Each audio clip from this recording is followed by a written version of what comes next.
Hello everyone and welcome back to another video.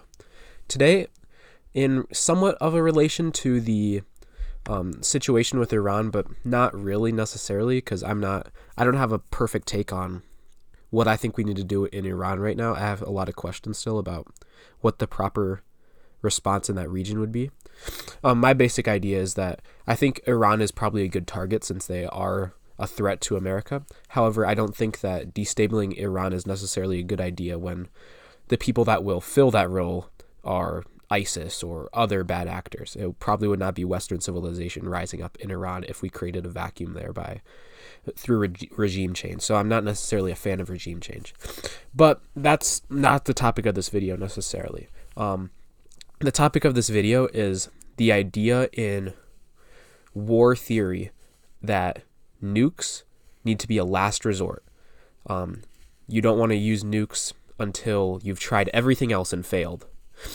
Now, this is a really, really toxic idea that I think a lot of people have.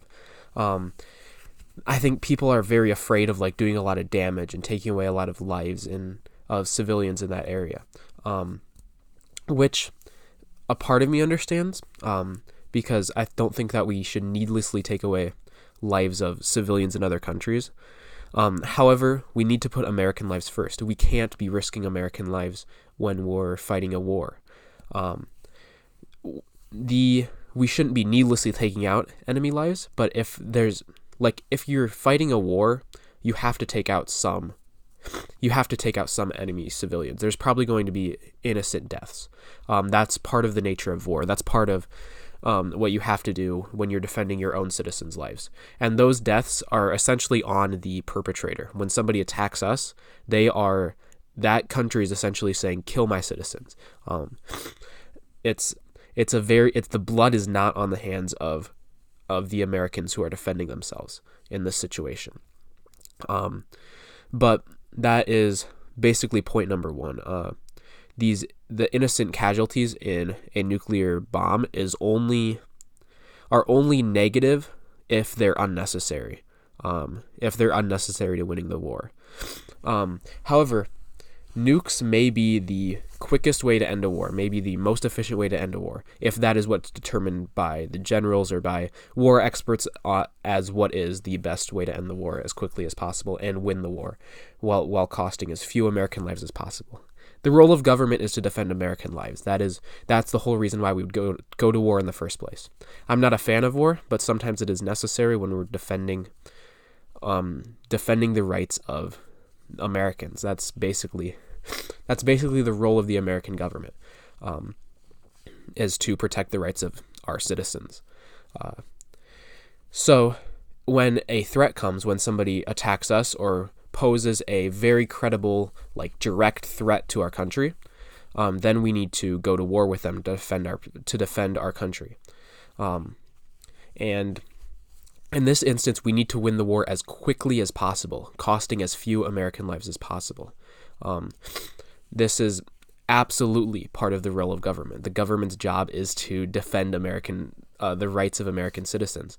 And if you're wasting American citizens' lives trying to build democracy in other regions or try to limit their casualties over there at the cost of American lives, basically what you're doing is sacrificing Americans to save people, obviously innocent civilians who I'm not a fan of killing, but you're sacrificing American soldiers, American citizens, for people who are part of the enemy, who are part of the enemy country. Even though they're innocent, sure, they're innocent, but that blood is not on our hands. It's on the hands of the person who initiated force. We would simply be responding.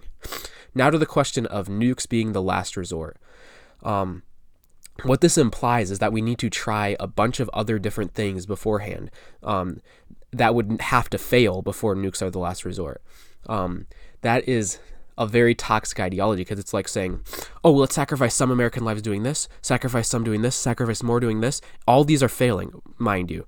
Every single instance here, it's failing. Trying to get to that point where you're barely winning the war, but not too far over, because then we would win it too quickly, or it wouldn't be fair, or I don't even fucking know. But these people don't want to win wars. They want to they want to make them as like just of a war as possible and limit civilian casualties on the other side, and or be fair with it by not using nukes because our enemies don't have nukes, so let's not use nukes. But whatever. If nukes, now this is an important caveat, if nukes are what is decided is the quickest, most efficient way to win the war that costs the least American lives, then I would say we nuke the other country. That's necessarily what we need to do. We shouldn't waste our time sending in more and more American troops just to like avoid nuking or to avoid bombing that might kill innocent civilians. Because what you're doing there is trading American lives for lives of civilians of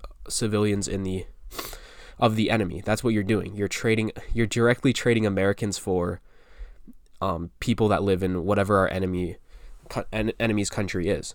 That's very directly what A is A, y'all. This is like a direct exchange. You can't have it both ways.